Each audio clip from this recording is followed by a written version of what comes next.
So today we'll be studying about modern history and the very first topic, that is advent of Europeans. Right, so quite interesting but not very much exam oriented, I would say. ये जो chapter है इससे related question ऐसा नहीं है कि बिल्कुल नहीं आएंगे, बट इससे रिलेटेड कम आएंगे. तो क्यों पढ़ रहे हैं सर इसको इसीलिए पढ़ रहे हैं क्योंकि इसके पढ़े बिना आपको ये नहीं समझ में आएगा कि आगे मॉडर्न हिस्ट्री में चीजें हो रहे तो क्यों हो रहे हैं. तो आपने कई बार देखा होगा कि मूवी जो होती है ना, वो स्टार्टिंग के 15 मिनट 20 मिनट बहुत बोर होती है, ठीक है ना, मतलब कुछ इंटरेस्टिंग लगता ही नहीं है. तो वो जो फर्स्ट किक आपको मिलता है वो आधे घंटे बाद 1 घंटे बाद मिलता है कई बार, है ना. The middle portion is quite interesting and the climax is very very interesting. But उन सबको समझने के लिए स्टार्टिंग समझना इंपॉर्टेंट होता है. So just like that this is the starting of modern history. Things are not very boring, but इसमें से बहुत ज्यादा क्वेश्चन एक्सपेक्टेड नहीं होते, पर इसको समझना बहुत इंपॉर्टेंट है. ठीक है, किसके लिए? एनडीए के लिए और सीडीएस के लिए. एफकैट की बात करें, एफकैट में इससे क्वेश्चंस आते हैं, ठीक है ना. एफकैट में इससे रिलेटेड काफी सारे क्वेश्चंस आते हैं, ठीक है. जैसे वो जामोरिन वाला क्वेश्चन आया था, ठीक है, कि जो उस टाइम पे हमारे वास्को डा गामा जब कैलिकट आए थे, तो कैलिकट आने के बाद उनको वेलकम किसने किया था? जामोरिन ने किया था. ये क्वेश्चन आ रखा है, ठीक है. उसके बाद चिलीज ये हमारे देश में किसने लाया? तो पोर्तुगीज ने लाया. ये क्वेश्चन आ रखा है, ठीक है ना. बैटल ऑफ स्वैली किसके बीच में हुई थी? बैटल ऑफ स्वैली जो है पोर्तुगीज और ब्रिटिश के बीच में हुई थी. बैटल ऑफ वैंडी वॉश किसके बीच में हुई थी? फ्रेंच और ब्रिटेन के बीच में हुई थी. ये सारे क्वेश्चन जो है एफकैट में आ रखे हैं, ठीक है ना. इससे सीडीएस में क्या क्वेश्चन आया है? वैसे बहुत सारे क्वेश्चन आए हैं, ऐसा नहीं है, इतने सालों में कई सारे क्वेश्चन आए हैं, बट फ्रीक्वेंसी उतना नहीं देखा गया. तो सीडीएस में कौन से टाइप के क्वेश्चन है? Which of the following were not one of the European nations to come to India? ऐसा टाइप का एक क्वेश्चन आया था. तो उसमें हमने जो कल 4-5 नाम देखे थे, उसके सिवाय कोई दूसरे यूरोपियन कंट्री का नाम दे दिया था, ठीक है. तो ये एक टाइप का क्वेश्चन बन सकता है. दूसरा, first time C route to India discover किसने किया था? वास्को डा गामा ने किया था. ये एक बार क्वेश्चन आ रखा है, ठीक है. उसके बाद which of the following were not one of the site where British has established their factories? ठीक है, इसमें से कौन से जगह पे ब्रिटिश ने अपनी फैक्ट्री एस्टैब्लिश नहीं की थी? ये क्वेश्चन सीडीएस में पहले से आ रखा है, ठीक है ना. सो ऑब्वियसली बात है, now when we study about this whole topic we will come to know कि अंग्रेजों ने कहाँ कहाँ पे अपनी फैक्ट्री बनाई थी, ठीक है ना. अब ऑप्शन में, मतलब मुझे अभी उसका करेक्ट आंसर याद है, बस चंदन नगर जो है उसका आंसर था. Chandannagar, west Bengal. अब चंदन नगर में फैक्ट्री किसकी थी? Who had their factory at Chandannagar? ये जो है ये फ्रेंच की थी. The French had their factory at Chandannagar, ठीक है ना. तो इस प्रकार के क्वेश्चन इसमें से एक्सपेक्टेड है, ठीक है.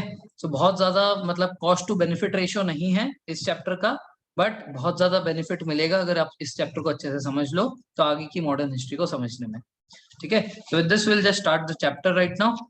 So in this chapter what we are going to study कि इंडिया के तरफ पहला जो सी रूट डिस्कवर हुआ था ये किसने किया, उसको करने के पीछे वजह क्या थी, एंड ये सारे यूरोपियन कंट्रीज इंडिया क्यों आए थे. सबसे पहले तो इन सारे क्वेश्चंस का आंसर देखेंगे, ठीक है. So if we talk about advent of Europeans, it is a phase in which we'll see कि the Europeans had come to India for certain purpose.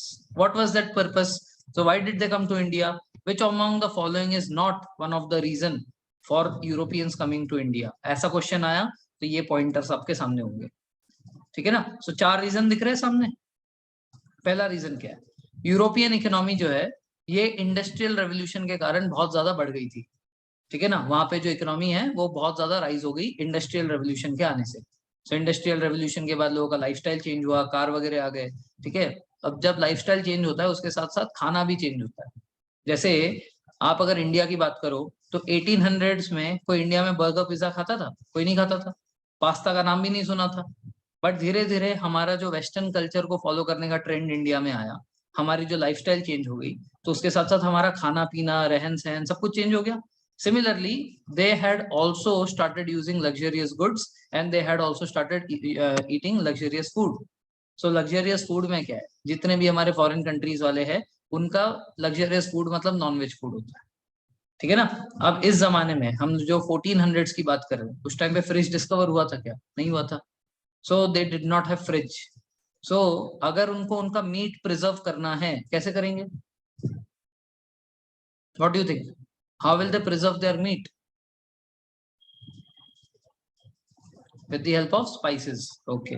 अरे फ्रोजन के लिए फ्रिज होना चाहिए ना, तो स्पाइसेस से करेंगे। तो स्पाइसेस से इस मीट को प्रिजर्व करने के लिए उनको स्पाइसेस तो चाहिए। स्पाइसेस कहाँ मिलता था?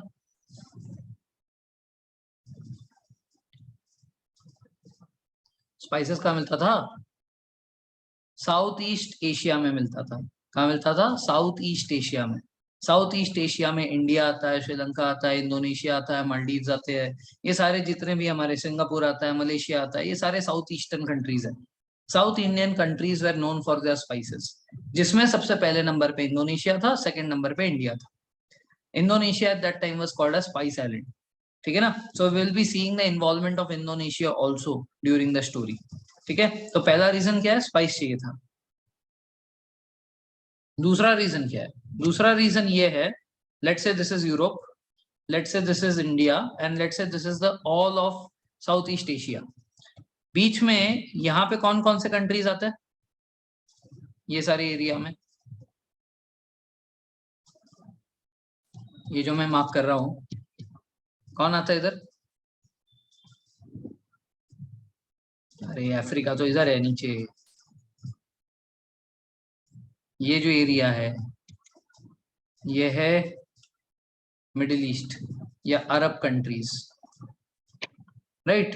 तो ये जो अरब कंट्रीज थे, ये लोग क्या करते थे? ये लोग इंडिया से और पूरे साउथ ईस्ट एशिया से सामान जो है यहाँ से अपने तरफ लेते थे, और यहाँ से ये लोग इसको यूरोप में बेचते थे। So they used to act as middle man. ठीक है ना? ये लोग मिडिल मैन का काम करते थे। तो आपको क्या लगता है, यहाँ से जिस रेट में ये अपने पास सामान लेकर जा रहे हैं, क्या उसी रेट में ये यूरोप में बेचेंगे उसको? Will they sell it at that same rate? नहीं। तो बहुत ज्यादा ये लोग जो है प्रॉफिट कमाते थे उसमें। So they used to keep a lot of profit with themselves as a, क्या बोलते हैं, कमीशन, जो इंडिया से वहां पे भेज रहे हैं। ठीक है ना? सो यूरोपियंस को अब ये मिडिल मैन वाली चीज खत्म करनी थी।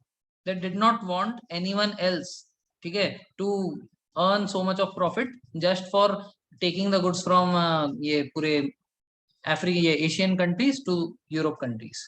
इसीलिए ये मिडिल मैन का पॉलिसी इनको खत्म करना था। ठीक है ना? क्योंकि मिडिल मैन बन के रहे थे तब तक तो ठीक था, लेकिन यहाँ पे एक कंट्री है, ठीक है, इस एरिया में एक कंट्री है, दैट इज टर्की। ठीक है, टर्की लोगों का था ओटोमन एम्पायर। ओटोमन एम्पायर धीरे धीरे क्या कर रहा था, यहाँ से, यहाँ पे एक सी है, इस सी का नाम क्या है इस एरिया में?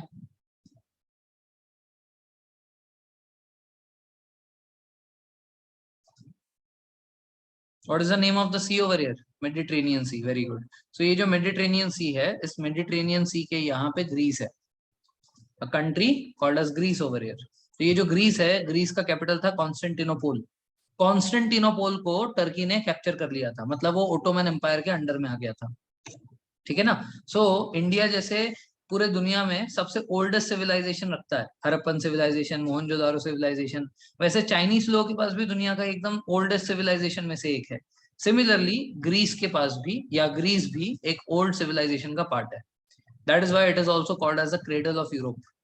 ठीक है, ग्रीस जो है वो यूरोप के पूरे सिविलाइजेशन का जन्मदाता है, ऐसा कहते हैं। तो जब कॉन्स्टेंटिनोपोल छीन लिया, तो सारे के सारे जो यूरोपियन कंट्रीज थे, ये लोग अब जो है परेशान हो गए कि आज अगर यहाँ पे ये लोग अपना वो कर सकते हैं, छीन सकते हैं, टर्की अगर छीन सकती है, कल को तो पूरा यूरोप छीन लेगा। सो हमें किसी ना किसी तरीके से ये मिडिल मैन पॉलिसी, टर्की की पॉलिसी और ये सारे जो अरब कंट्रीज है, इनकी पॉलिसी बंद करनी पड़ेगी। और ये तब तक नहीं हो सकता जब तक ये लोग जो है इंडिया और सारे ये ईस्टर्न कंट्रीज से इनको गुड्स बेचते रहेंगे, क्योंकि जब तक वो बेचते रहेंगे तब तक तो कुछ उसके खिलाफ कर नहीं सकते। So that is why they wanted to find a direct route to come to India, so that कि उनको इस मिडिल मैन की जरूरत ना पड़े। समझ में आ रही है? तो this is the second reason why they wanted to come. Third, ये जो प्रिंस हेनरी है, ये प्रिंस हेनरी था पोर्तुगीज का या पोर्तुगल कंट्री का। ठीक है, तो पोर्तुगल का था प्रिंस हेनरी। इसको एक ऑब्सेशन था कि he wanted to explore new routes. अब अगर न्यू रूट्स एक्सप्लोर करना ही है, he wanted to find a sea route towards India, क्योंकि वहां से जो है उसने सुना था कि वहां पे बहुत ज्यादा सोना है। इंडिया वाज कॉल्ड एज सोने की चिड़िया। सो वो जो सोना है उसको चाहिए था। That is why he had an obsession of finding sea route to India. ठीक है ना। अब क्या है कि पुराने जमाने में जो यूरोपियन कंट्रीज थे, ये सारे के सारे कैथलिक्स थे। They were Roman Catholics. They did not do anything without the permission of their pope. ठीक है। सो अभी भी पोप है। ठीक है। The head of Christian community Roman Catholics is pope. तो ये जो पोप है, पोप के कहने पे ही यहाँ के राजा उठते थे, यहाँ के राजा बैठते थे। उसी तरह ये जो प्रिंस हेनरी है पोर्तुगीज का, इसने भी वहां पे पोप निकोलस 5 से पूछा कि भाई मैं जो है इंडिया की तरफ एक सी रूट ढूंढना चाहता हूँ, कैन आई गो अहेड। तो पोप निकोलस ने परमिशन तो दी ही, साथ में उसको एक बुल गिफ्ट किया। ठीक है। शोइंग दैट कि अगर आपने इंडिया की तरफ एक सी रूट ढूंढ लिया तो हमारी इकोनॉमी राइज करेगी। सो अभी भी आपने स्टॉक मार्केट में देखा होगा, ट्रेड मार्केट जो होता है ना, bull and bear. So bull जो है ये सिंबल होता है कि मार्केट ऊपर चल रहा है, और बियर जो है वो सिंबल होता है कि ये नीचे जा रहा है। ठीक है ना। तो ये जो बुल है, ये बुल सिग्निफाई करता है कि if you can find a new sea route to India then our economy will progress. ठीक है ना। तो इसका मतलब उसको परमिशन दे दी थी कि आप जो है इंडिया तक जाओ। इंडिया ही क्यों, पूरे के पूरे ईस्टर्न कंट्रीज का ही पूरा आप जो है सी रूट ढूंढो और आप आ जाओ। ठीक है। हाउएवर उन्होंने जो है पूरी तैयारी कर ली कि मेरे को सी रूट एक्सप्लोर करना है, ये वो सब करना है, लेकिन एक्सप्लोर करना स्टार्ट करने से पहले ही उनका जो है देहांत हो गया, वो गुजर गए। तो Prince Henry died before that. ठीक है ना। लेकिन उन्होंने तैयारी तो कर दी थी ना। So Portuguese were the first who initiated, ठीक है, who initiated the action of finding a sea route to India. That is why Portuguese are called as the pioneers. ठीक है। They are called as a pioneer. Pioneer मतलब the person who starts something for the first time. So they are called the pioneers finding sea route towards India. एक बार इन्होंने शुरुआत की तो इनके पीछे पीछे डच आए, फिर इंग्लिश आए, फिर डेन्स आए, और फिर फ्रेंच आए। जो हमने कल ऑर्डर देखा था वही ऑर्डर। ठीक है ना। सो अब this is called as the age of discovery. European history में इसको कहते हैं age of discovery. Age of discovery में क्या है, प्रिंस हेनरी के कहने पे he had appointed some explorers. ठीक है। प्रिंस हेनरी के कहने पे ऐसे कुछ पेड एक्सप्लोरर्स थे जो कि प्रिंस हेनरी के बिहाफ पे सी रूट ढूंढेंगे India, China, Japan and spice island तक का। India, China, Japan and spice island. Spice island मतलब इंडोनेशिया। ठीक है ना। इसके लिए दो एक्सप्लोरर्स लिए थे, एक है क्रिस्टोफर कोलंबस, नाम कहीं ना कहीं सुना होगा, और दूसरे वास्को डा गामा, इनका तो पक्का सुना होगा। तो एक है क्रिस्टोफर कोलंबस, दूसरे है वास्को डा गामा। इन दोनों को इन्होंने पेड एक्सप्लोरर के रूप में लिया था। इन दोनों में शुरुआत किसने की, क्रिस्टोफर कोलंबस ने की। He started his voyage first before Vasco डा गामा। ठीक है ना। अब इनके बीच में कॉमन क्या था, कॉमन ये था कि इन दोनों ने सेम इंसान का मैप यूज किया जिसका नाम था मोहम्मद अल इदरीसी। ठीक है। जिसका मैप यूज करके ये लोग दुनिया का वो ढूंढने गए थे, मतलब इंडिया के सी रूट ढूंढने गए थे।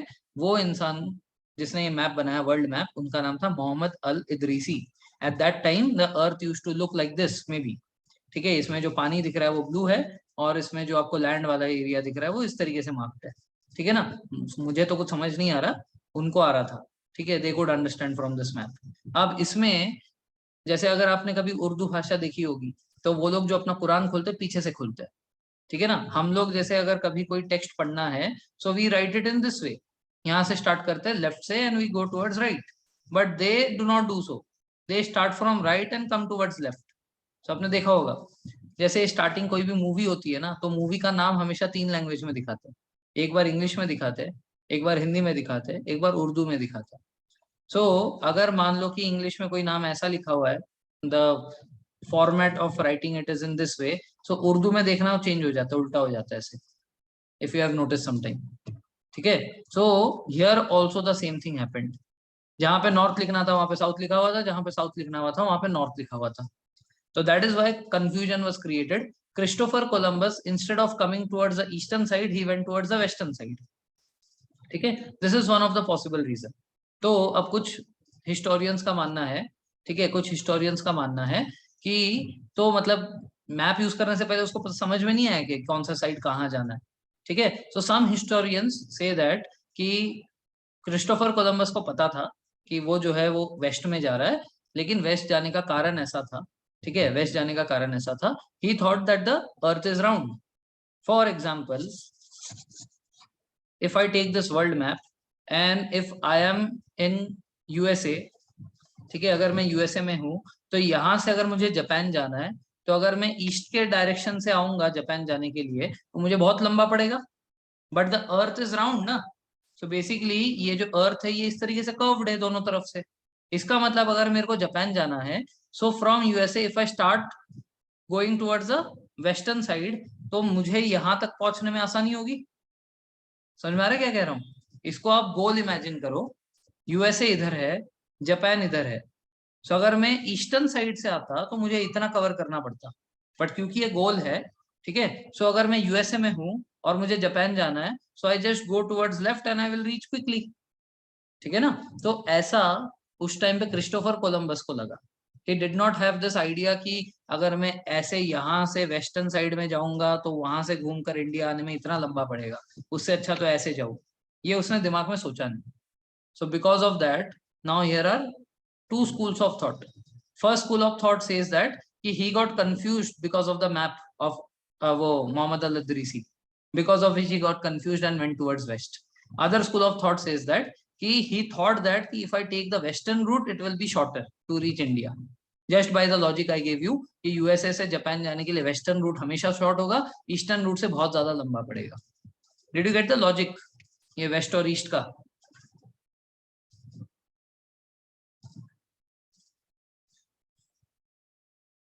Any doubts anyone? किसी को नहीं समझाओ तो जीरो दबाओ कि क्या कहा सर समझा नहीं। Okay great. सो इसीलिए क्या है कि वी कैन नॉट, मतलब आप देखो हिस्टोरियंस ही कंफ्यूज्ड है, आधे लोग ये कहते हैं आधे लोग वो कहते हैं, तो हम क्या करेंगे, हम दोनों पढ़ेंगे। ठीक है? So why he went towards waste? two reasons. One, either he got confused because of this east and west. Second reason, he thought कि western side से it will be quicker to reach India. ठीक है? Whatever the case is, he went towards west. ठीक है? So when he went towards the west, so he started from Europe. So when he went towards west, he reached a land which was not known to anyone by then. वो एक ऐसे land में आकर पहुंचा जो कि उस time पे लोगों को नहीं पता था। ठीक है? सो वो जो है वो अमेरिका पहुंचे। He came to America. He had actually come towards the South American part. South America में भी बेसिकली, साउथ अमेरिका भी नहीं बोल सकते, यहाँ पे कुछ आइलैंड ग्रुप है, छोटे छोटे आइलैंड्स हैं यहाँ पे। ठीक है? वैसे आप वेस्ट इंडीज मैप में ढूंढोगे तो आपको नहीं मिलेगा। ठीक है? यहाँ पे एक सी है जिसका नाम है करेबियन सी। उस करेबियन सी में बहुत सारे छोटे छोटे छोटे छोटे आइलैंड्स है। वो सारे छोटे छोटे जो आइलैंड्स है उनको मिला लो तो they are West Indies. Why are they named as West Indies? Because this is the place where actually Christopher Columbus has first landed. और उसने आकर इस जगह को इंडिया कहा था। सो अगर वो इस जगह को इंडिया बोलेंगे तो यहाँ पे जो लोग रहते हैं उनको क्या बोलेंगे? इंडियंस। ठीक है ना? So initially this area was named as India and the people over there were named as Indians. ठीक है ना? Then he started moving towards north. जब वो नॉर्थ की तरफ मूव हुआ तो वो एक्चुअल में यूएसए पहुंच गया। जो आज हम लोग यूएसए जानते हैं अमेरिका, वो वहां पहुंच गया। स्टार्टिंग में he had come to smaller islands. Specifically specific island बोले तो बहामास गया था। ठीक है? बहामास सुना है सबने? चप्पल की बात नहीं कर रहा। ठीक है? बहामास चप्पल से मार बहुत खाया होगा, उसकी बात नहीं कर रहा। ठीक है? There are island groups out of which a small island called as Bahamas, ठीक है, इज प्रेजेंट ओवर देयर। ठीक है? तो वो उसमें जो है ये सबसे पहली बार जो है यहाँ पे क्या बोलते हैं, क्रिस्टोफर कोलंबस पहली बार आया था बहामास में। ठीक है? उसके बाद वो जो है नॉर्थ की तरफ गया। So now he thought that कि ही हैड डिस्कवर्ड इंडिया। उसको ऐसा लगा। ठीक है ना? गलत नहीं था, क्योंकि ये जो जगह है किसी ने डिस्कवर नहीं की थी। This was the first time he had come to this place and the people over there were called as Indians. Simple. ठीक है ना? बट आफ्टर सम इयर्स, ये जो क्रिस्टोफर कोलंबस ने अपनी वॉयज की थी, क्रिस्टोफर कोलंबस की वॉयज जो है काफी पहले स्टार्ट हुई थी 1492 में। So on 3 August 1492 Christopher Columbus started his voyage across the Atlantic ocean. ठीक है? From Spain. कहां से स्टार्ट किया था इन्होंने? स्पेन से। So he started from Spain, whereas Vasco da Gama started from Portugal. ठीक है? पोर्तुगल से उन्होंने स्टार्ट किया था, whereas क्रिस्टोफर ने स्टार्ट किया था स्पेन से।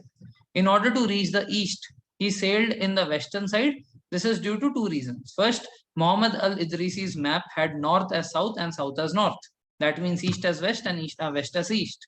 So this was the confusion. Second, he thought that the world is round, so to reach the east it would be shorter if I sail through the west. ठीक है, जो मैंने आपको logic समझाया. ठीक है, he reached a place which we today know as Bahamas in 61 days. 61 days में पहुंच गया.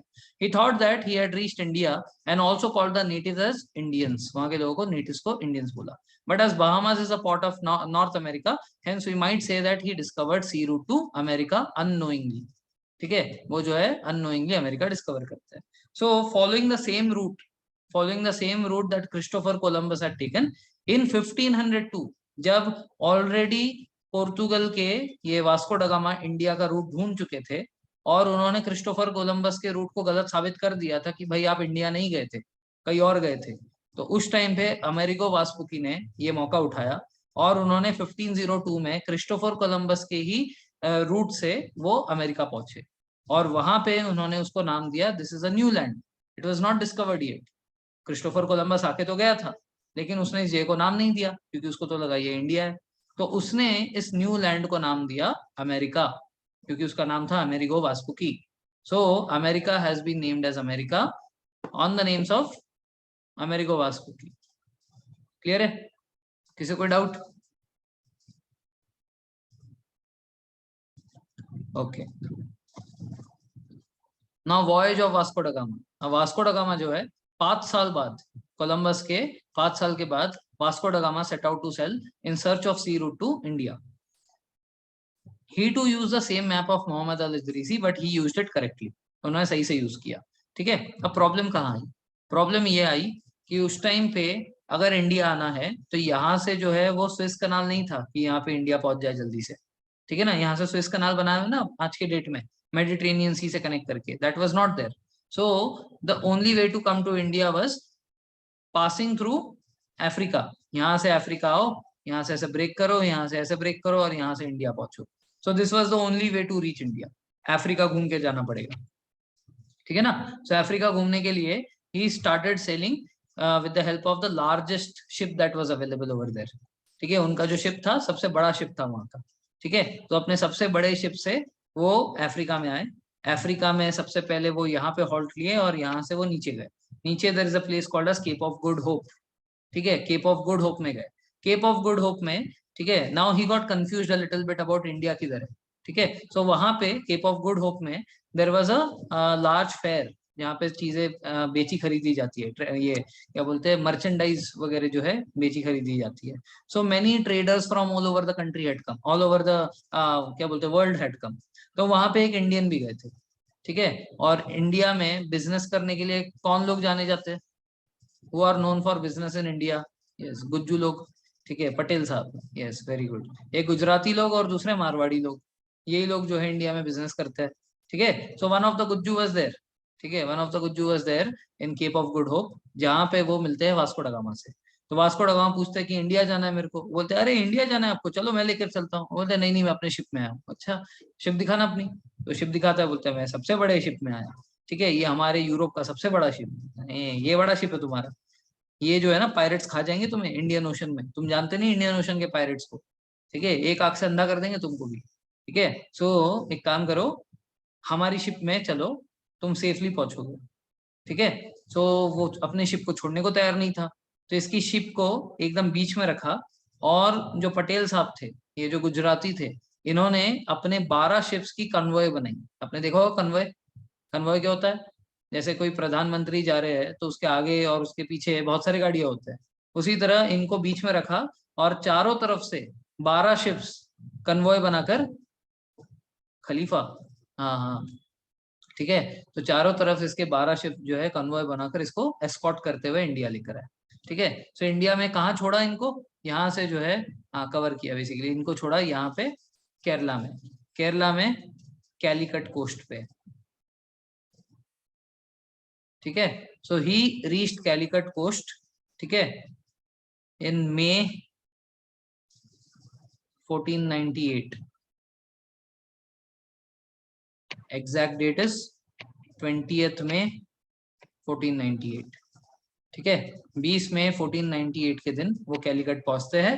ठीक है, पटेल भाई साहब उनको इंडिया में सेफली पहुंचाते हैं. ठीक है। From Europe, he reached Cape of Good Hope in Africa, and moving towards Africa, he reached India in 1948 at Calicut. ठीक है, Calicut today is known as Kozhikode. ठीक है, इसको कोझिकोडे बोलते हैं कैलिकट को आज। ठीक है, जो कि केरला में है। Vasco da Gama was receive by Hindu king Zamorin. ठीक है, Hindu king Zamorin of Calicut उनको रिसीव करने के लिए जाते हैं। The exact date of his arrival is 20th May 1948। नहीं सॉरी 1498। ठीक है, 1498। ठीक है। Now some factual information which will be useful for your AFCAT examination. AFCAT में आता है ये सब। Ship used by Christopher Columbus. तो शिप जो था क्रिस्टोफर कोलंबस का, 3 मेन शिप थे। एक था सांता मैरिया, ये मेन शिप का नाम है। ठीक है, और उसके साथ 2 छोटे छोटे शिप भी थे, एक पिंटा और एक नीना। ठीक है ना, इंडिया में ये जो है निकनेम होते हैं, पिंटिया इधर आ। ठीक है, ऐसे ऐसे ऐसे नाम सारे। ठीक है, तो नीना पिंटा ये छोटे छोटे थे। ठीक है, सांता मैरिया जो है ये बड़ा शिप था। Ship used bye Vasco da gamma. Ship used bye Vasco da gamma, Sao Gabriel. ठीक है, साओ गैब्रियल नाम की सबसे बड़े शिप में आए थे वो। ठीक है ना। वैसे पोर्तुगल में सबसे बड़े शिप को या बड़े बड़े शिप्स को नाव कहते हैं।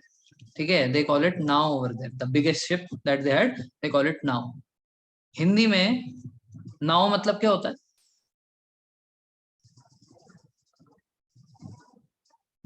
What do you mean by naav? छोटू सा बोट। यस। सो बेसिकली उनका जो बड़ा शिप था, ठीक है, उनका जो बड़ा शिप था वो इंडिया का नाव है। The naav word is not Indian और it is not a Hindi name. Naav is a Portuguese name. ठीक है, नाव जो है ये हमने पोर्तुगीज से लिया है। ऐसे बहुत सारे वर्ड्स है।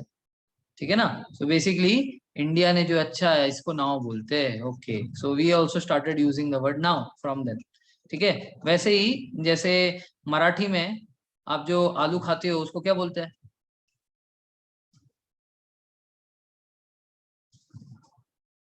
बटाटा बोलते हैं। यस, कांदा बटाटा टमाटा, है ना।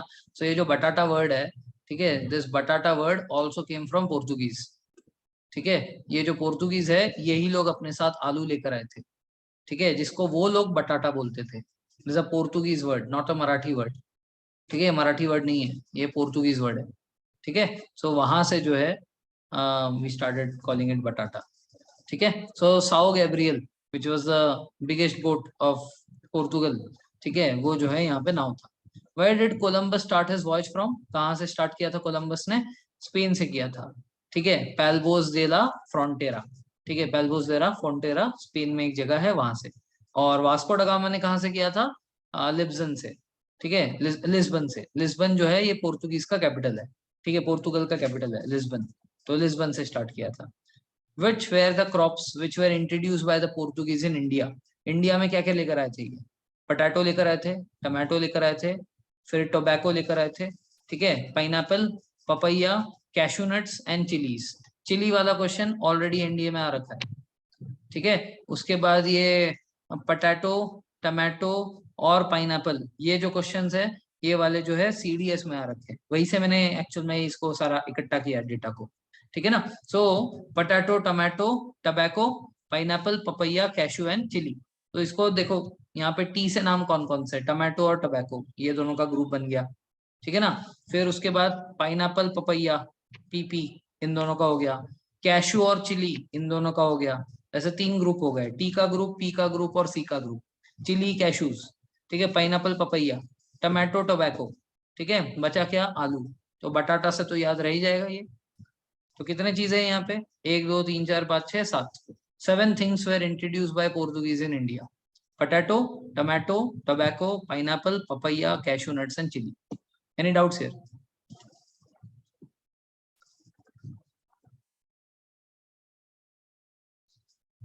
Okay, now why did they come to India? ये इंडिया में आए क्यों थे? एक तो इनको स्पाइसेस चाहिए था, अग्रीड। बट फिर अगर स्पाइसेस ही चाहिए था तो इंडिया से खरीद के चले जाने चाहिए थे। बट ये तो इंडिया में अपना घर बसा लिए थे। ठीक है ना। सो इंडिया में ये लोग किस लिए आए? Because they wanted to do trade in India. ठीक है, so Vasco da Gama second time came back to India in 1500।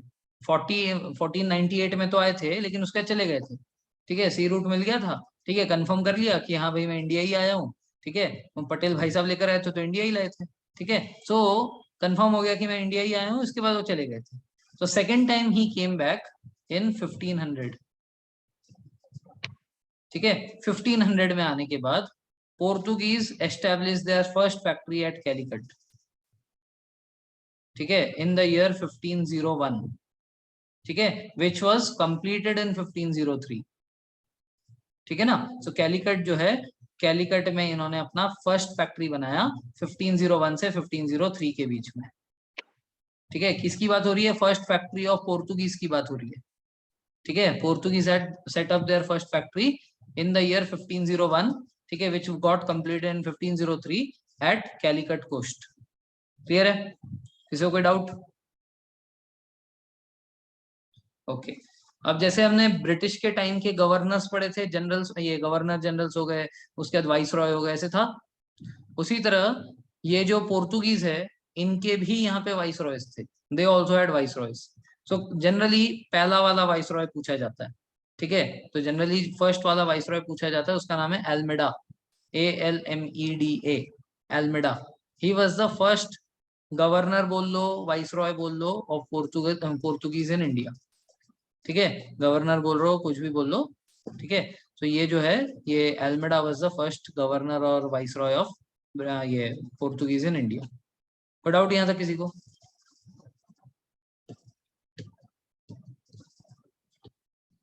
Any doubts? Anyone? Okay, great. Now ये इंडिया है, नीचे वाला पार्ट, यहाँ पे केरला है। Everyone knows about Kerala, right?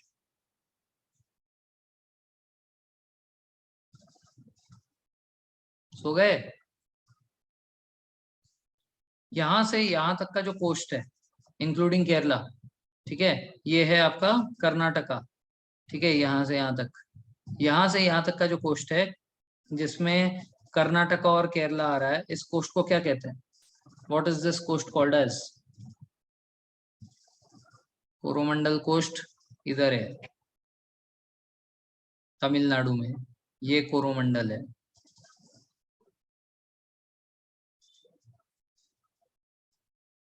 इसको क्या कहते हैं? इसको कहते हैं मालाबार कोस्ट,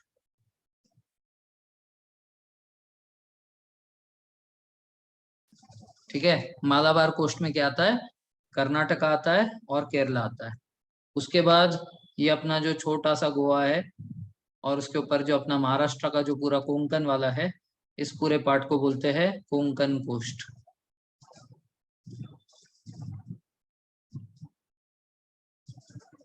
और इसके ऊपर यहाँ से जो है आपका गुजरात स्टार्ट हो जाता है, ठीक है। महाराष्ट्र कुछ ऐसा है ना,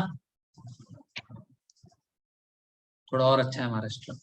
सो ये जो है, ये जो पार्ट, यहाँ से गुजरात का बॉर्डर स्टार्ट हो जाता है। सो यहाँ से लेकर ये पूरा जो ऊपर वाला पार्ट है, this is called as Gujarat coast.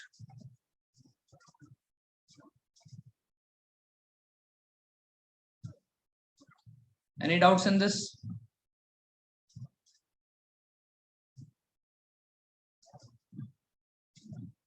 Okay. Now the Portuguese had started to establish all of their control in this whole area. ये पूरा मालाबार कोस्ट, पूरा कोंकण कोस्ट और पूरा गुजरात कोस्ट, ये तीनों के ऊपर कब्जा करना चाहते थे, ठीक है ना। ये तीनों जो एरियाज हैं, इन तीनों के ऊपर कब्जा करना चाहते थे। नाउ ऑब्वियस सी बात है, एक साथ तो नहीं हुआ होगा, ठीक है। So whole of 1500s they started making their grip very strong in the Malabar coast. So 1500 से लेकर 1600 के बीच में इन्होंने अपना जो पोजीशन है, ये पूरा मालाबार कोस्ट में स्ट्रेंथन करने की कोशिश की, ठीक है ना। सो इसमें जितने भी कोस्टल एरियाज आपके केरला के हैं, जितने भी कोस्टल एरियाज आपके कर्नाटका में हैं, उन सब में इन्होंने काफी मेहनत की, ठीक है। उसके बाद जैसे ही 1600s आ गया, ठीक है, तो 1600 में दे ऑक्युपाइड गोवा ओवर हियर, ठीक है। ये कहाँ घुस गए? अब कोंकण कोस्ट में घुस गए। अब महाराष्ट्र का बहुत बड़ा एरिया है जो कोंकण का कोस्ट है, ठीक है ना। So they wanted to establish their factories over here, but they could not do so. Why?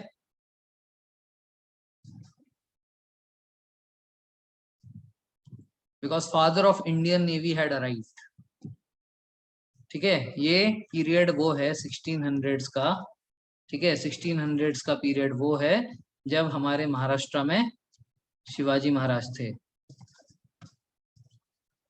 ठीक है, तो शिवाजी महाराज और उनके बाद संभाजी महाराज। ठीक है, सो इन दोनों ने, इनको बोलते हैं ना फादर, मतलब शिवाजी महाराज को बोलते हैं father of Indian Navy. So basically he did not fight the British, British को फाइट नहीं किया कभी, but in this whole area the Portuguese wanted to capture the, क्या बोलते हैं, पोर्ट्स, जितने भी पोर्ट्स है यहाँ पे, सारे पोर्ट्स के ऊपर जो है पोर्टुगीज कैप्चर करना चाहते थे। तो शिवाजी महाराज ने बहुत सारे ऐसे फोर्ट्स बनाए जो कि पानी में है, समुंदर में है। ठीक है, जैसे मुरुड फोर्ट, जलजीरा फोर्ट, ठीक है, जंजीरा फोर्ट, ये सारे जो भी फोर्ट है, मुरुड फोर्ट, जंजीरा फोर्ट, ये सारे पानी में बने हुए हैं। ठीक है, सो फ्रॉम दोज एरियाज, ठीक है, from those areas he used to dominate the Portuguese and he never allowed them to enter this whole area. तो इस तरीके से हम कह सकते हैं कि पूरा का पूरा जो महाराष्ट्र बचा के रखा हुआ था वो शिवाजी महाराज ने बचाया था। ठीक है, क्योंकि अगर आप देखोगे तो गोवा में पोर्तुगीज थे, केरला में तो स्टार्टिंग में आई थे, कर्नाटका में भी थे, माला ये क्या बोलते हैं मैंगलोर कोस्ट में, और उसके बाद आप गुजरात कोस्ट में जाओगे तो यहाँ पे दीव दमन है। ठीक है, तो दीव दमन में भी उनका कब्जा था।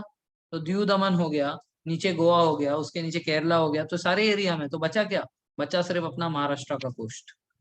सो we can be proud of कि Shivaji Maharaj did not allow them to touch this coast at all. ठीक है ना, और यहाँ से एक बहुत ही स्ट्रॉन्ग मैसेज अंग्रेजों के लिए भी गया था कि भाई यहाँ पे कुछ भी करना मुश्किल है। ठीक है ना, हाउएवर उन लोगों ने मुंबई वाला जो एरिया है उसको कैप्चर कर लिया था। पूरा का पूरा ये कोस्ट में ज्यादा कुछ कर नहीं पाए, बट उन्होंने मुंबई को कैप्चर कर लिया था। और मुंबई जो है, पहले उसका नाम मुंबा था। ठीक है, तो उन्होंने नहीं, बम्बई था, बम्बई। तो बम्बई से इन्होंने बॉम्बे किया इसको। ठीक है, फिर उसके बाद ऐसे ही बहुत सारे, मतलब मैं एक बार देख रहा था बॉम्बे नाम के पीछे की हिस्ट्री। तो एक्चुअल में इसका नाम जो है बॉम्बे क्यों पड़ा, बिकॉज वहां पे मुंबा देवी है। मुंबई नाम क्यों बोलते हैं, because of Mumba, Mumba Devi temple over there. ठीक है ना, तो इनको प्रोनाउंस करने नहीं आता था, तो बॉम्बे बॉम्बे बहुत कुछ बोलते थे। So they were the ones who actually named the city of Bombay. तो बॉम्बे जो नाम है, ये जो नाम दिया गया है, ये पोर्तुगीज द्वारा दिया गया है। ठीक है, this name Bombay was given by Portuguese. ठीक है, इसको बॉम्बे नहीं बोलते थे, इसको बॉम्बे, ऐसे बॉम्बाई ऐसे कुछ बोलते थे ये लोग। ठीक है, हाँ, जो नहीं आता इनको बोलना उसको बदल दो, राइट। ठीक है, हम भी तो यही करते थे स्कूल में, जो स्पेलिंग नहीं आती थी तो उसके बदले हम लोग वर्ड चेंज करके उसका सिनोनिम लिख देते थे, है ना, मैं तो करता था ऐसे। स्पेलिंग नहीं आ रहा है, हटाओ यार, दूसरा लिख दो। ओके, ठीक है, हम तो यही है। Anyways, so far so good. Any doubt so far?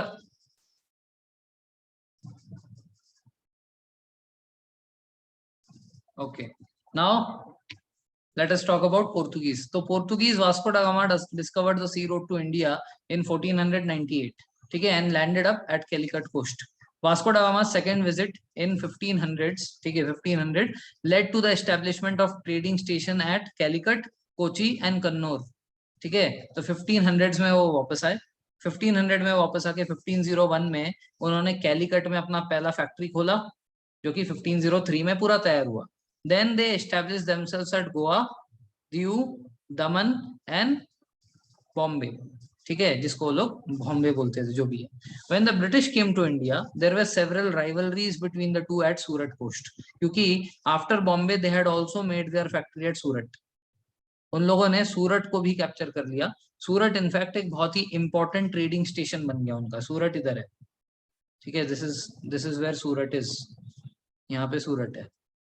तो इन लोगों ने सूरत में अपनी मतलब they also created a factory at Surat. ठीक है, सूरत में पहली फैक्ट्री नहीं थी, पोर्तुगीज की फर्स्ट फैक्ट्री को ये थी, क्या बोलते, कैलिकट थी। ठीक है, बट सूरत में भी इन लोगों ने अपना एक बहुत ही बड़ा सा वो बनाया था, क्या बोलते, पोर्ट बनाया था। ठीक है ना, और सूरत पोर्ट बनाने के लिए इनको जो परमिशन मिली थी, सूरत में अपना वो फैक्ट्री बनाने के लिए इनको जो परमिशन मिली थी वो अकबर से मिली थी। ठीक है, so who gave the Portuguese the permission to start their factory at Surat? Akbar had given that permission. ठीक है ना, अब अकबर का बेटा कौन है? अकबर का बेटा कौन है?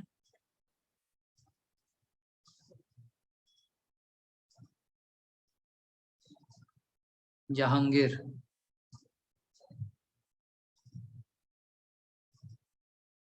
Jahangir was governor of Gujarat eight that time. Jahangir जो है वो गुजरात का गवर्नर हुआ करता था जब अकबर का रूल चल रहा था। सो जहांगीर जो है, जहांगीर गुजरात में था, ठीक है, वो वहां का गवर्नर था। लेकिन परमिशन जो है वो अकबर ने दी थी इनको पोर्ट बनाने के लिए। और ऐसा कहा जाता है कि अकबर और जहांगीर की नहीं बनती थी, क्योंकि जहांगीर एक नंबर का नशेड़ी था। ठीक है, और ये बात उसने खुद अपने उसमें लिखी है, ऑटोबायोग्राफी है। ठीक है, जहांगीर अपने खुद के बारे में लिखता है कि मैं बहुत बड़ा नशेड़ी था। ठीक है, पूरे दिन जो है दारू में धुत रहता था, इसीलिए अकबर को जहांगीर नहीं पसंद था। ठीक है ना। इनफैक्ट अकबर के कोर्ट में एक इंसान थे जिनका नाम था अबू फजल।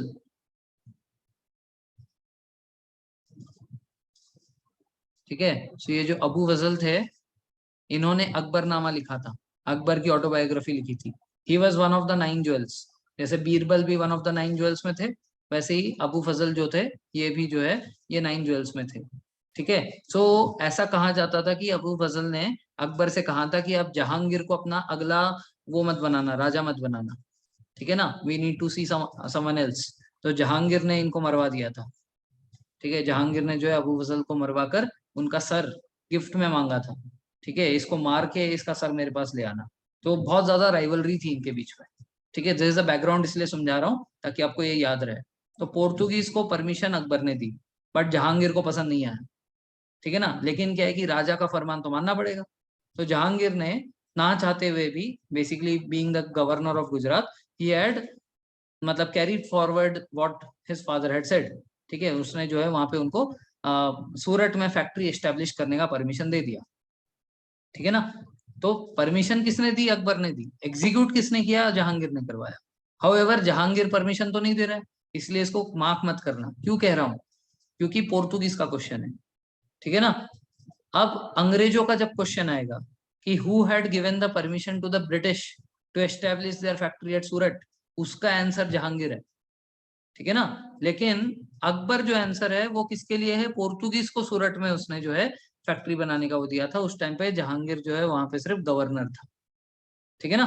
तो अब ना चाहते हुए भी परमिशन देना पड़ा। अब इससे क्या हुआ हम बाद में देखेंगे, इसका वो आएगा एक पॉइंट पे ऐसा। हम देखेंगे कि जहांगीर जो है वो खुद चाहता था कि वहां से पोर्तुगीज हट जाए। सो कब आएगा, कैसे आएगा, देखेंगे। ठीक है ना। तो यहाँ तक क्लियर है, जो भी चीज समझाई? ओके। सो सूरत में पोर्तुगीज का भी फैक्ट्री था। ठीक है। Now when the British came to India, they had come to India in 1608। ठीक है, when the British came to India in 1608, they had first arrived at Surat. ये लोग कहाँ आए? सूरत में आए पहली बार। तो जब ये लोग सूरत में आए, ठीक है, तो इनको लेकर कौन आया? Captain Hawkins. ठीक है, हॉकिंस का प्रेशर कुकर सुना है, वही वाला हॉकिंस। ठीक है, so captain Hawkins had led the expedition of the British in India. ठीक है, कब आए ये लोग? 1608 में आए। तो ये लोग कहाँ पहुंचे? सूरत में पहुंचे पहली बार। ठीक है ना। सूरत में ये लोग 24 सितंबर 1608 के समय पहुंचे। उसके बाद इनको भी सूरत बहुत पसंद आया, क्योंकि सूरत से ट्रेडिंग करना बहुत आसान है, because it is very very close to the sea. तो यहाँ से सामान को बोर्ड करके यहाँ से ले जाना, और वैसे ही इंग्लैंड से कोई सामान आएगा तो यहाँ पे उतारना बहुत आसान था। That is why Surat was a best place for all the Europe, ये जितने भी यूरोपियन पावर्स थे सबको सूरत चाहिए था। फ्रेंच को भी चाहिए था, पोर्तुगीज को भी चाहिए था, इंग्लिश को भी चाहिए था, सबको चाहिए था। ठीक है ना। So they wanted to establish a port at Surat. ठीक है ना। अब 1605 में अकबर गुजर गया, तो इसका मतलब 1608 तक अकबर तो था नहीं। तो 1605 के बाद ना चाहते हुए भी जहांगीर को ही राजा बनाना पड़ा था। ठीक है, क्योंकि अकबर की जो है डिसेंट्री से मतलब बेसमय मौत हो गई थी। ठीक है, और ऐसा कहा जाता था कि जहांगीर ने ही पॉइजन किया था, ऐसा अबू फजल ने कहा है। ऐसा सच में है कि नहीं पता नहीं। ठीक है, क्योंकि ऐसा एक वो लाइन आता है जिसमें अबू फजल जो है अकबर से शिकायत करता है कि तुम्हारे बेटे ने ही तुम्हें पॉइजन किया है। सो अकबर जो है जहांगीर की तरफ देखकर पूछता है कि क्या तुमने मुझे मार दिया? ठीक है, इससे अच्छा तो मेरे से सत्ता मांग लेते, मैं ऐसे ही दे देता, मारने की क्या जरूरत थी। उस टाइम पे जो है जहांगीर मुंह बनाकर चले जाता है। इससे ये नहीं समझ में आया कि उसने सही में मारा है या ये गलत इन्फॉर्मेशन अबू फजल ने दिया है। सो that is not clear, but however इतना क्लियर है कि इन दोनों की बनती नहीं थी। इतना डिस्कशन से क्लियर है कि इन दोनों की आपस में बनती नहीं थी। तो 1608 में, ठीक है, Jahangir was the ruler. So when Jahangir became the ruler, he did not want कि पोर्तुगीज जो है वहां पे रहे, इसको पसंद नहीं था। ठीक है, अब इसके ऊपर अंग्रेज में ये जो इंग्लिश वाले आए, अंग्रेज में ये जो हॉकिंस है, हॉकिंस जहांगीर के कोर्ट में चला गया। ठीक है ना, और 3 साल वही रहा, 1608 से लेकर 1611 तक। 3 साल से एक ही डिमांड करता रहा कि मेरे को सूरत में फैक्ट्री बनाने को दो, मेरे को सूरत में फैक्ट्री बनाने को दो। 3 साल से वो जो है उसी के कोर्ट में रहा और उससे जो है मतलब विनती करता रहा कि मेरे को यहाँ पे पोर्ट बनाने दो। बोला यार ये पोर्तुगीज को दिया है, वही मैं पछता रहा हूँ। I did not like that. जब मुझे देना ही नहीं है तो उनको नहीं देना तो तुमको क्यों दूंगा, तुम मेरे कौन से साला लगते हो। ठीक है ना, so he did not grant permission. कौन? जहांगीर। ठीक है ना। लेकिन हुआ क्या, अब परमिशन नहीं मिलती थी फैक्ट्री बनाने की, फिर भी सामान तो इधर ही आता था। जो भी इंग्लैंड से ये लोग रॉ मटेरियल ले आते थे या फिनिश गुड ले आते थे इंडिया में ट्रेड करने के लिए, वो उतरता सूरत में ही था। सो जितने भी शिप्स सूरत में आते थे, ये क्या बोलते हैं, पोर्तुगीज को उनके ऊपर जो है बहुत वो बुरा फील होता था कि why are they using our port, ये पोर्ट हमने बनाया है, ये हमारे सामान के लिए है। तो because of that what happened is, Portuguese और इंग्लिश के बीच में बहुत ज्यादा वहां पे घमासान युद्ध होने लगा। कभी पोर्तुगीज इनका शिप डुबा देते थे, कभी इंग्लिश जो है पोर्तुगीज का शिप डुबा देते थे। So they use to make each other ship to drown. तो उसके साथ इनको लाखों का नुकसान होता था। तो ऑब्वियसली बात है, this led to a full fledge war. ये जो वॉर हुआ, this war is called as battle of Swally, SWALLY। ठीक है, इसको बोलते हैं battle of Swally. So battle of Swally में फाइनली हुआ क्या, बैटल ऑफ स्वेली में अंग्रेजों ने पोर्तुगीज के ऊपर अटैक किया, पोर्तुगीज ने पलटवार किया। पोर्तुगीज में जब पलटवार हो रहा था तो उनके जो उस टाइम पे गवर्नर थे, ठीक है, उस टाइम पे जो गवर्नर थे उसका नाम मैं भूल गया। सबसे पहले तो एल्मिडा था, इसका नाम भी ए से ही कुछ था, एल्बिकक। ठीक है, हिज नेम वाज एल्बिकक। तो एल्बिकक जो है उसके बेटे को उसने भेजा था कि आप ब्रिटिश को फाइट करो। तो उस फाइट में एल्बिकक की मौत हो जाती है, ब्रिटिश ने एल्बिकक को मार दिया। ठीक है ना। सो एल्बिकक बहुत ज्यादा चिढ़ गया, उसने जो है धड़ाधड़ 12 शिप डुबा दिए, किसके? अंग्रेजों के। सो अंग्रेजों को अब गुस्सा आया, ठीक है, कि एल्बिकक ने इतने सारे शिप कैसे उड़ा दिए। तो उन्होंने डबल एनफोर्समेंट मांगी। ठीक है, तो अंग्रेजों ने जो है डबल सेना मांगी, और डबल सेना ने आकर पोर्तुगीज को अच्छे से जो है लाल बत्ती देकर वहां से भगा दिया। सो बैटल ऑफ सोयली फाइनली कौन जीता? अंग्रेज जीते। ठीक है, सो जहांगीर बड़े खुश हुए। ठीक है, मुगैम्बो नहीं खुश हुआ, जहांगीर खुश हुआ, because he did not want the Portuguese to be there. ठीक है ना। सो बैटल ऑफ सोयली में जब अंग्रेजों ने पोर्तुगीज को हरा दिया, Jahangir became very happy, and becoming happy he gave the English the permission to set up their factory over there. तो स्टार्टिंग में अंग्रेजों को परमिशन नहीं मिली थी सूरत में फैक्ट्री बनाने की। जब वो बैटल ऑफ सोयली में जीतते हैं और पोर्तुगीज से सूरत छीन लेते हैं, उस टाइम पे जहांगीर उनसे खुश होकर वहां पे फैक्ट्री बनाने का परमिशन देता है। लेकिन फैक्ट्री बनाने का परमिशन उसने एकदम एंड में दिया था 1611 के। ठीक है, almost at the end of 1611 he had given the permission. ठीक है, but in the starting of 1611 English had already constructed their first factory. ये तुम्हारे बुक्स में नहीं है। ठीक है ना, they had already constructed their first factory at Masulipatnam. ठीक है, तो मसूलीपट्टनम किधर है? मसूलीपट्टनम तमिलनाडु और आंध्र प्रदेश के बॉर्डर में पड़ता है। जैसे विशाखापट्टनम है, ठीक है, विशाखापट्टनम हो गया, मसूलीपट्टनम हो गया, ये पट्टनम का मतलब सिटी। ठीक है ना। सो ये मसूली, विशाखा, ये सब अलग अलग नाम है। ठीक है, सो मसूलीपट्टनम में in 1611 the British East India Company had made their first temporary factory. अपनी पहली टेम्पररी फैक्ट्री कहाँ बनाई? मसूलीपट्टनम में बनाई। After they got permission in 1611 to make their first factory, it got completed in 1613. So in 1613 finally the first permanent factory of Britain came up in Surat. ठीक है ना। सो बहुत सारा ज्ञान दे दिया इधर। ठीक है ना, क्या क्या ज्ञान दिया? ये कहा बैटल ऑफ सोली हुई। बैटल ऑफ सोली में ब्रिटिश पोर्तुगीज के साथ लड़े। उसमें एक तरफ एल्बिकक थे पोर्तुगीज की तरफ, दूसरे तरफ जो है अंग्रेज थे। ठीक है, सो ये जो अंग्रेज है इन्होंने फाइनल रिजल्ट क्या था, इनको नॉकआउट कर दिया, पोर्तुगीज को हरा दिया और सूरत छीन लिया। सूरत छीनने से जहांगीर खुश हुआ। जहांगीर खुश होकर जो पहले परमिशन नहीं दे रहा था सूरत में इनको फैक्ट्री बनाने का, उसने परमिशन दे दी। But before this permission England had already made their first factory at Masulipatnam. This is called as temporary factory. ये टेम्पररी था। तो फर्स्ट परमानेंट फैक्ट्री कहाँ पे बनाई उन्होंने, सूरत में बनाई, जिसका परमिशन 1611 में मिला था, बट एक्चुअल कंस्ट्रक्शन 1613 में कंप्लीट हुआ। So first permanent factory at Surat, first temporary factory at Masulipatnam. अगर सिर्फ टेम्पररी परमानेंट नहीं पूछा, अगर सिर्फ पूछा कि फर्स्ट फैक्ट्री कहाँ है, तो ऑप्शंस देखना।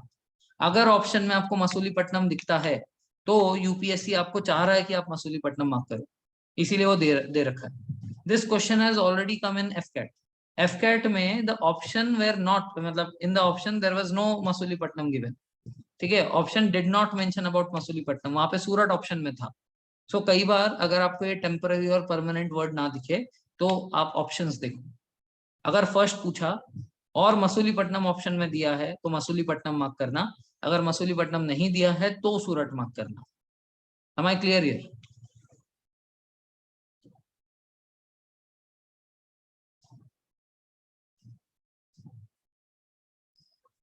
ओके, सो अब पोर्तुगीज से ये लोग ऑलरेडी सूरत छीन चुके। एक सूरत इनका मेजर पोर्ट था और दूसरा इनका था बॉम्बे। ठीक है, बॉम्बे एक बड़ा सा जगह था जिसको इन्होंने अपना हेडक्वार्टर बना के रखा हुआ था। ठीक है ना। सो अब क्या हुआ कि बैटल ऑफ सॉली में ये अंग्रेज भी इंडिया में नए नहीं आए थे ना। So it was not that कि उनके पास बहुत पैसा है या they have a lot of resources to expend that war. War करने में बहुत सारा खर्चा आता है। सो अंग्रेज भी तैयार नहीं थे। सो दे थॉट कि अब हम लोग ऐसा क्या चालाकी करें कि हमें बॉम्बे भी मिल जाए और हमें जो है वॉर का एक्सपेंस भी बेयर ना करना पड़े। ठीक है, सो उस टाइम पे इन्होंने देखा कि जो पोर्तुगीज की जो क्वीन है, ठीक है, उन्होंने स्वयंवर रखा था। स्वयंवर मतलब इंडिया में तो स्वयंवर बोलते हैं। तो वहां पे जो है शादी का प्रस्ताव था जिसमें सारे के सारे जो प्रिंस थे, ठीक है, वो लोग पूरे यूरोप के प्रिंस उसमें पार्टिसिपेट कर सकते हैं। ठीक है, सो क्या हुआ कि इंग्लैंड के जो किंग थे, ठीक है, इंग्लैंड के किंग ने अपने बेटे को भेजा उसमें, ठीक है, जिसका नाम था प्रिंस चार्ल्स। ठीक है, सो किंग चार्ल्स ने प्रिंस चार्ल्स को भेजा। इनके सारे नाम चार्ल्स ही होते हैं, Charles one, Charles to, Charles three. ठीक है, लड़का पैदा होता है तो चार्ल्स। ठीक है, सो ये जो ब्रिटेन, ये क्या बोलते हैं, पोर्तुगीज को जो वो थी प्रिंसेस थी, उसका नाम था कैथरीन। तो कैथरीन के साथ शादी करने के लिए किंग चार्ल्स ने अपने प्रिंस को भेजा। तो प्रिंस ने जाकर जब शादी कर ली कैथरीन से, तो दहेज में ब्रिटिश ने, इंग्लैंड ने पोर्तुगीज से बॉम्बे मांग लिया। ठीक है, तो दहेज जो है उस टाइम पे भी चलता था। सो बॉम्बे जो है बेसिकली दहेज में गया। किसने किसको दिया, पोर्तुगीज ने इंग्लैंड को दहेज में बॉम्बे गिफ्ट कर दी। लड़की किसकी थी, पोर्तुगीज की थी। नाम क्या था, कैथरीन। तो कैथरीन मतलब लड़के वाले लेते हैं ना दहेज, तो लड़के वाले कौन है, प्रिंस चार्ल्स, मतलब इंग्लैंड। तो इंग्लैंड आस्क्ड फॉर बॉम्बे, ठीक है, एज अ डाउरी। तो डाउरी में जो है इनको बॉम्बे मिल गया। ठीक है, तो सूरत से आउट कर दिया, बॉम्बे से आउट कर दिया। ठीक है, दो बड़े जगह से आउट कर दिया। अब इनका जो डोमिनेंस है वो रह गया सिर्फ गोवा में, दीव दमन में और नगर हवेली में।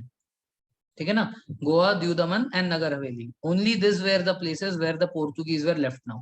बॉम्बे चला गया, सूरत चला गया। पोर्तुगीज भी बहुत आसानी से इंडिया से निकल गए। ठीक है ना, पोर्तुगीज भी इंडिया छोड़कर आसानी से निकल गए क्योंकि उन लोगों ने अब ब्राजील में अपने कॉलोनीज बना लिए थे। तो they had established their factories in Brazil now and they had made the Brazilians their slaves। तो उन्होंने अपनी कॉलोनी जो है ब्राजील में एस्टेब्लिश कर दी। तो उनको अब इंडियन मार्केट में उतना इंटरेस्ट भी नहीं था। एक तो कंपटीशन है, दूसरा ये अंग्रेज इनको जीने नहीं देंगे, तीसरा बॉम्बे भी चला गया, सूरत भी चला गया, तो करेंगे क्या इंडिया में। So now they were limited to Goa, Diu Daman and Nagar Haveli. Except for this now they were out of the contest. इस तरीके से अंग्रेजों ने पोर्तुगीज से अपना पीछा छुड़ाया। ठीक है ना, कल हम लोग देख रहे थे ना, एक एक करके सबको स्ट्राइक ऑफ किया। ठीक है, पहले पोर्तुगीज को, फिर डेन्स को, फिर उसके बाद जो है डैनिश को, और उसके बाद नहीं डच को, उसके बाद डैनिश को, उसके बाद जो है फ्रेंच को। सो आउट ऑफ दैट हमने आज क्या पढ़ लिया, पोर्तुगीज को किस तरीके से उन्होंने हटा दिया रास्ते से। क्लियर है यहाँ तक।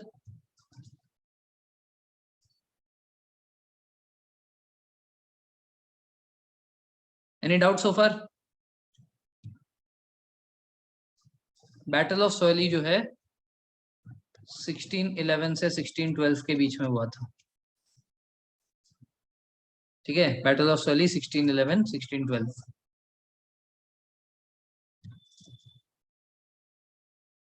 ठीक है, so now will study about Dutch tomorrow. ठीक है, डच से कल कंटिन्यू करेंगे।